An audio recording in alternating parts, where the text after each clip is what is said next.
पूर्वी बिहार के सबसे बड़े अस्पताल मायागंज परिसर में सोमवार को उस समय अफरा तफरी मच गई जब अस्पताल की सुरक्षा में तैनात सुरक्षा कर्मियों के दो गुट आपस में भिड़ गए। अधीक्षक कार्यालय के सामने शुरू हुआ विवाद देखते ही देखते हिंसक झड़प में बदल गया और अस्पताल परिसर रण क्षेत्र बन गया। जानकारी के अनुसार निजी कंपनी के सुरक्षा कर्मी वेतन वृद्धि, अवकाश सहित विभिन्न मांगों को लेकर अधीक्षक कार्यालय के समक्ष धरना दे रहे थे। इसी दौरान बांका से पहुंचे उसी कंपनी के कुछ अन्य सुरक्षा कर्मियों के साथ कहासुनी शुरू हो गई। देखते ही देखते दोनों पक्षों के बीच मारपीट शुरू हो गई और लाठी डंडे चलने लगे। हंगामा अस्पताल परिसर से निकलकर सड़क तक पहुंच गया। इस झड़प में कई सुरक्षा कर्मी घायल हो गए। वहीं इलाज कराने आए मरीजों और उनके परिजनों के बीच दहशत और अफरा तफरी का माहौल बन गया। घटना का वीडियो भी सामने आया है जिसमें सुरक्षा कर्मी एक दूसरे पर हमला करते नजर आ रहे हैं। मामले पर अस्पताल अधीक्षक प्रोफेसर HP दुबे से प्रतिक्रिया लेने का प्रयास किया गया लेकिन उन्होंने कोई स्पष्ट जवाब नहीं दिया। घटना के बाद अस्पताल परिसर में तनाव का माहौल है और पूरे मामले की जांच एवं दोषियों पर कार्रवाई की मांग उठ रही है।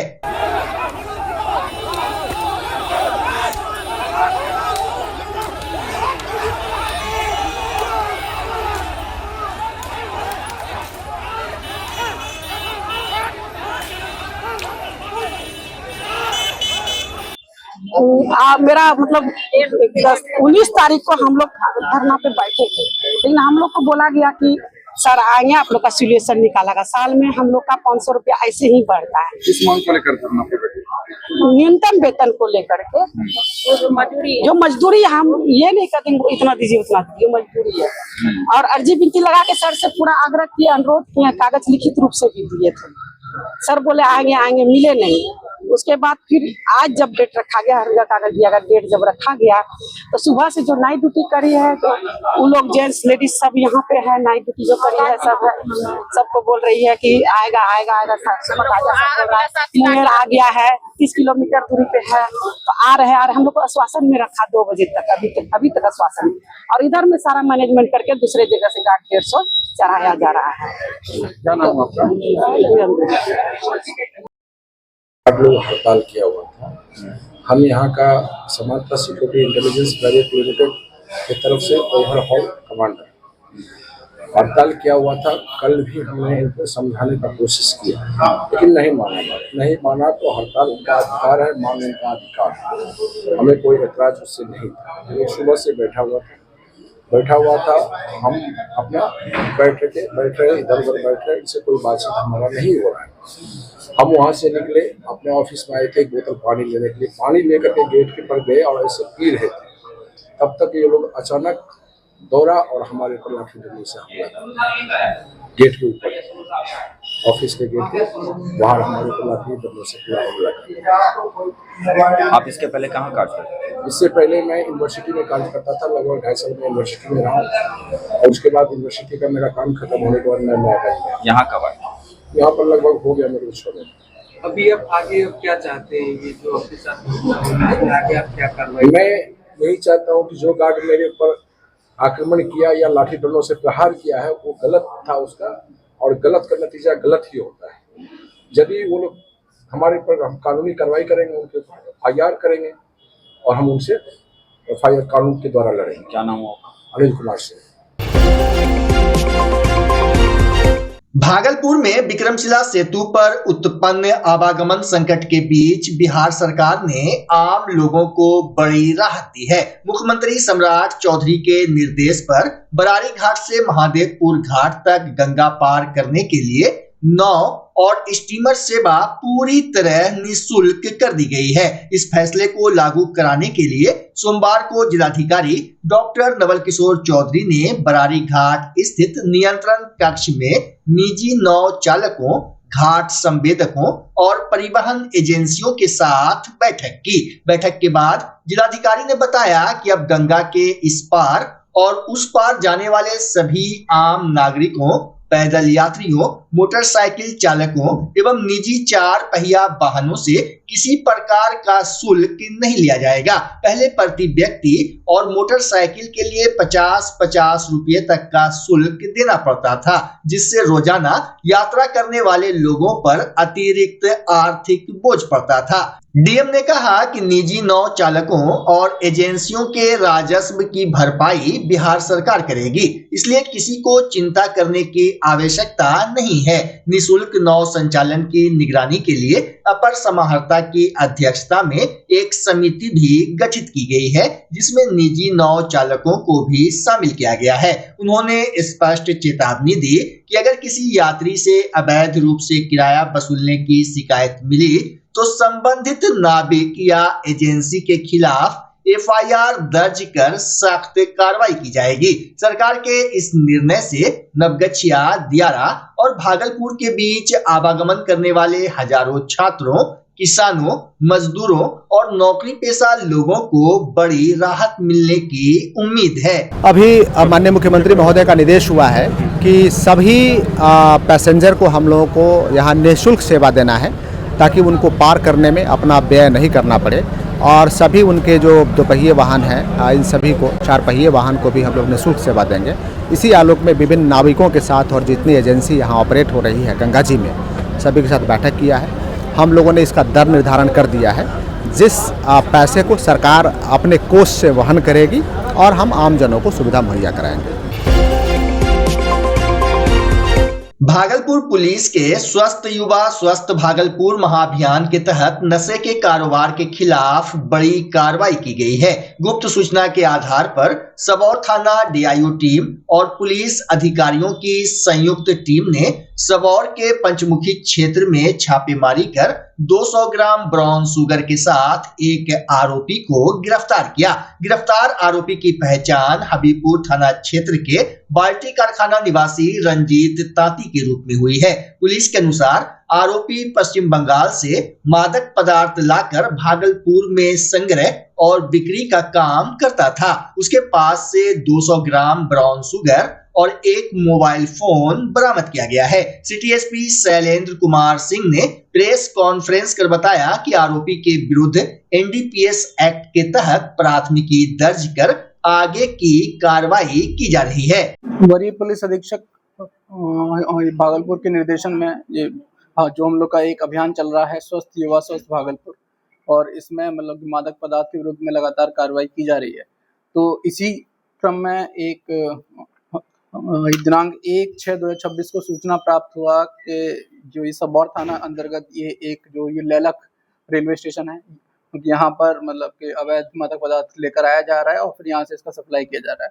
तो इस सूचना का सत्यापन किया गया और इसके लिए एक जो एसडीपीओ लॉ एंड ऑर्डर के नेतृत्व में और ये डीआईयू की टीम इसमें मतलब के एक ये गठित की गई और ये इस टीम के द्वारा जब छापेमारी किया गया तो वहाँ से जो एक ये रंजीत तांती है जो कि मतलब जो ये लेलक रेलवे स्टेशन के पास से मतलब पकड़ा गया और इसके पास से 200 ग्राम जो ये ब्राउन शुगर इसके पास से बरामद हुआ है और एक इसका मतलब के फ़ोन भी मतलब के मिला है और इसने एक और आदमी का नाम भी मतलब कि बताया है जिसको ये सप्लाई करता था और इसमें जो ये बाकी बैकवर्ड फॉरवर्ड लिंकेजेस देखे जा रहे हैं और भी लोग अगर जो इस नेटवर्क में शामिल होंगे उनका भी अरेस्टिंग किया जाएगा। विक्रमशिला सेतु क्षतिग्रस्त होने के बाद लोगों को आवागमन में भारी परेशानियों का सामना करना पड़ रहा है। ऐसे कठिन समय में एसडीआरएफ टीम लगातार मानवता और कर्तव्य निष्ठा की मिसाल पेश कर रही है। सोमवार सुबह नवगछिया के महादेवपुर घाट पर एक गंभीर रूप से बीमार बच्चे और उसके परिजनों को परेशान देख एसडीआरएफ टीम ने तुरंत संवेदनशीलता दिखाते हुए सहायता का हाथ बढ़ाया। टीम ने बिना किसी देरी के अपने स्टीमर के माध्यम से बच्चे को सुरक्षित रूप से महादेवपुर घाट से भागलपुर के बरारी घाट पहुंचाया। इसके बाद परिजन बच्चे को इलाज के लिए डॉक्टर के पास ले गए। एसडीआरएफ की इस त्वरित कार्रवाई से बच्चे को समय पर चिकित्सा सुविधा मिल सकी। संकट की घड़ी में एसडीआरएफ टीम का यह मानवीय और जिम्मेदार कदम लोगों के बीच भरोसा और राहत का बड़ा संदेश बनकर सामने आया है। भागलपुर जिले के जगदीशपुर प्रखंड की जमनी पंचायत के 92 भूमिहीन परिवार वर्ष 2021 से अपने हक के लिए सरकारी दफ्तरों के चक्कर काट रहे हैं, लेकिन आज तक उनकी समस्या का समाधान नहीं हो सका है। पीड़ितों का आरोप है कि जिलाधिकारी के आदेश के बावजूद संबंधित अधिकारी कार्रवाई करने में रुचि नहीं दिखा रहे हैं। वहीं भूमिहीनों की लड़ाई लड़ रहे भाजपा झुग्गी झोपड़ी मंच के अध्यक्ष शंकर प्रसाद गुप्ता ने बताया कि लंबे संघर्ष के बाद वर्ष 2023 में 65 लोगों को जमीन का पर्चा निर्गत किया गया था, लेकिन आज तक उन्हें दखल कब्जा नहीं दिलाया गया। उनका आरोप है कि जिस भूमि पर पर्चा दिया गया उस पर भू माफियाओं ने कब्जा जमा लिया है। वर्ष 2024-25 में अतिक्रमण बाद चलने के बावजूद स्थिति जस की तस बनी हुई है। अब उसी जमीन पर निर्माण सामग्री गिराकर स्थायी अतिक्रमण की कोशिश की जा रही है। पर्चाधारी कंचन देवी, नीलेश कुमार, अजय कुमार और दीप नारायण पासवान ने बताया कि कब्जा दिलाने की मांग को लेकर जब भी बेअंचल कार्यालय जाते हैं उन्हें टाल मटोल का सामना करना पड़ता है। मामले को लेकर बीते 29 अप्रैल को जिलाधिकारी को आवेदन देकर न्याय की गुहार लगाई गई है, जबकि शंकर प्रसाद गुप्ता ने गैर मजरूआ जमीन पर इंदिरा आवास स्वीकृत करने वालों पर कार्रवाई की मांग की है। 2021 में हम लोग को जो है कि 92 आदमी को पर्चा मिला था, आदेश हुआ था। आदेश होने के बाद हम लोग को 2023 में जो है कि पर्चा मिला 65 भूमिहीनों को 2023 में पर्चा मिला। आज तक हम लोग को ज़मीन पर नहीं बसाया गया है। हम लोग हज़ारों बार दौड़ धूप करके थक गए। कोई भी पदाधिकारी ऐसा नहीं है जिनके पास हम लोग नहीं गए हैं। ऊपर से आदेश हो जाता है, नीचे का पदाधिकारी काम करता नहीं है। हम लोग को आज तक नहीं बसाया गया है। और इसमें जो है कुछ गैर मजरूआ पे कुछ आदमी को इंदिरा आवास भी मिला है और ज़मीन भी, जिसका कोई पर्चा तर्चा नहीं मिला है, उसको इंदिरा आवास भी मिला है। उसके बावजूद जो है उसी आदमी को फिर दूसरे जगह पैसा ले करके दूसरे ज़मीन पर फिर कब्जा करा करके राताराती घर उर बनवा दिया। उसके बाद फिर उस पर पक्का बनवाया जा रहा है। जो लोक शिकायत पदाधिकारी के यहाँ से आदेश भी हुआ कि इसको तुरंत साफ किया जाए, लेकिन सीओ साहब आज तक उस पर ध्यान नहीं देते हैं। पैसा खाए हुए हैं सीओ साहब। अगला पार्टी से पार्टी बोल रहा है कि जिसके पास भी तुम लोग को जाना आना है तुम लोग जाओ, कोई नहीं आएगा। नीचे से ले गए ऊपर तक को सबका पेट भर दिए हैं। और इस पर हम जो है कि पक्का का मकान बनाएंगे। अभी छर्री ईटा बालू सब गिराया हुआ है। वहाँ कर्मचारी एक बार गया हुआ था, डांट फटकार के वहाँ भगा दिया, बोला जाके सीओ से बात करो। इसका मतलब यही होता है कि सीओ साहब पैसा खाए हुए हैं। एक ही आदमी को दो जगह खामखा जिसको पर्चा मिला उसको आज तक बसाया नहीं गया और गैर मजा भू माफिया को बसाया जा रहा है पैसा लेकर के। और इस पर तुरंत आदेश किया जाए, इसका छान बयान किया जाए, इसको देख के सही जो भूमिहीन है उसको, जिसको पर्चा मिला है उसको ज़मीन पर बसाया जाए। हम यही विनती करना चाहते हैं। डीएम साहब हो, कमिश्नर साहब हो, यह आदेश कई बार दिए हैं। जिला लोक शिकायत पदाधिकारी का मतलब हुआ डीएम साहब जज बन के डिग्री दिए हैं। उसके बावजूद भी हम लोग को बोला गया था कि 23 में पंचायत चुनाव खत्म हो जाएगा, आप लोग को बसा दिया जाएगा, लेकिन आज तक हम लोग को फिर बसाया नहीं गया। बार बार सीओ साहब के पास जाते हैं, भगा देता है। और भू माफिया को जो है गैर मजरूआ ज़मीन पर बीडीओ साहब इंदिरा आवास दे दिए हैं, सीओ साहब ज़मीन दे दिए हैं। उसी आदमी को फिर दूसरे ज़मीन पर जो है कि कब्जा करवा के रात में घर बनवा दिया गया है और उस पर अब पक्का बनाने का निर्माण किया जा रहा है। आवेदन दिया जमनी मोड़ का है, ये जमनी पंचायत का है। आवेदन कहाँ कर दिए थे? जमनी पंचायत का। हम आवेदन दिए हैं कमिश्नर साहब को, डीएम साहब को, एसडीओ साहब को, सीओ साहब को, पटना भी भेजे हैं। कहाँ का मामला है ये जगदीशपुर मामला है, जगदीशपुर अंचल का मामला है, जमनी पंचायत का है। वहीं का हम लोग को पर्चा मिला है, लेकिन आज तक हम लोग को उस पर बताया नहीं गया। भू माफिया का कब्जा है और भू माफिया से पैसा खा करके सीओ जो है हम लोग पर ध्यान नहीं देता है और वो लोग पर पूरा ध्यान दिए हुआ है। नाम बताइए अपना। मेरा हम भाजपा अध्यक्ष शंकर प्रसाद गुप्ता, झुग्गी झोपड़ी मंच। बच्चा जब जन्म लेता है तो कई बार बच्चा तुरंत नहीं रोता है, रोने में देर हो जाता है। ऐसे में बच्चा क्षतिग्रस्त हो जाता है और उसके बचने की संभावना कम हो जाती है। और यदि बचा तो भविष्य में उसमें विकलांगता की समस्या आती है, जिसे सीपी कहते हैं, जिसका कोई माकूल इलाज नहीं है और ज़िंदगी भर बच्चा विकलांगता से जूझ सकता है। ऐसे में पूरे संसार में कूलिंग थेरेपी का सहारा लिया जाता है। जन्म से ठीक 6 घंटा के अंदर यदि उसको कूलिंग थेरेपी दिया जाए तो उससे उसका सीपी की समस्या कम होती है और बचने की भी संभावना बढ़ती है। पहली बार बिहार झारखंड में आपके शहर के स्नेह नवजात शिशु बाल सेवा केंद्र में यह मशीन उपलब्ध है। कभी भी ऐसी बात हो कि बच्चा रोने में विलम्ब हो गया तो आप स्नेह नवजात शिशु बाल सेवा केंद्र में जरूर संपर्क करें।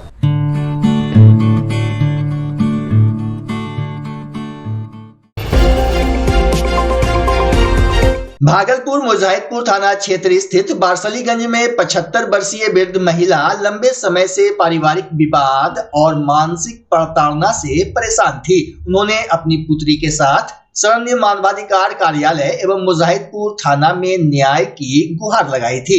मामले की गंभीरता को देखते हुए शरण्य मानवाधिकार संस्था के राष्ट्रीय अध्यक्ष डॉक्टर ईशान सिन्हा, महिला विंग की जिलाध्यक्ष वर्षा सिंह, मीडिया प्रभारी मनीष राम, अधिवक्ता कुणाल कुमार सिंह एवं अधिवक्ता राजेश कुमार जायसवाल ने मुजाहिदपुर थाना के सहयोग से मौके पर पहुंचकर दोनों पक्षों से बातचीत की। सकारात्मक पहल के बाद परिवार में शांति व्यवस्था बहाल कराई गई। संस्था ने इस सहयोग के लिए डीएसपी 2 और मुजाहिदपुर थाना पुलिस का आभार व्यक्त करते हुए कहा कि समय रहते हस्तक्षेप से एक बड़ी घटना टल गई और वृद्ध महिला को राहत मिली। आज मानवाधिकार के सहयोग से एक ही परिवार में आपसी लड़ाई झगड़ा कुछ दिनों से चल रहा था। ये माता जी है, बहुत ही पीड़ित थी और इनकी एक छोटी बहू है, पोती है। आपस में झगड़ा होता था, घर में रहने को लेकर, सोने को लेकर कई सारा दिक्कत था, पानी बिजली को भी लेकर के। लेकिन पानी बिजली जो है अभी निःशुल्क जो है माता जी जो है अपनी बहू को देंगे। बहू जो है ऊपर वाले छत पर अपना रहेंगी और पोती भी रहेगी। और जो बुजुर्ग महिला है ये अपनी बेटी के साथ या बेटा कोई भी अगर इनके पास आता है तो अपना नीचे वाला फ्लोर में रहे। झगड़ा सिर्फ रहने को लेकर के था, इसको आज सुलझा लिया गया है। और इनकी जो छोटी बहू है वो भी अपना ऊपर वाले हिस्से में रहेंगी। यदि कभी किसी कारणवश आंधी तूफान आ जाए या कोई तरह का बात हो जाए, ईश्वरीय घटना हो जाए, इस स्थिति में अपनी सास से आग्रह कर रह सकती है। कोई दिक्कत अगर कभी ऐसा हुआ, लेकिन ऊपर में रहेंगी, कहीं कोई दिक्कत नहीं है। आपसी झगड़ा समाप्त कर लिया गया है और मुजाहिदपुर थाना का इसमें सहयोग रहा। और हमारे महिला अध्यक्ष जो है भागलपुर की महिला विंग की है, साथ में है। मैं समाज में यही सूचना देना चाहता हूँ कि सब परिवार मिलकर रहे, खुश रहे। एक ही परिवार के सभी लोग खून हैं, लेकिन एक दूसरे पर इस तरह से आरोप प्रत्यारोप ना लगाएं।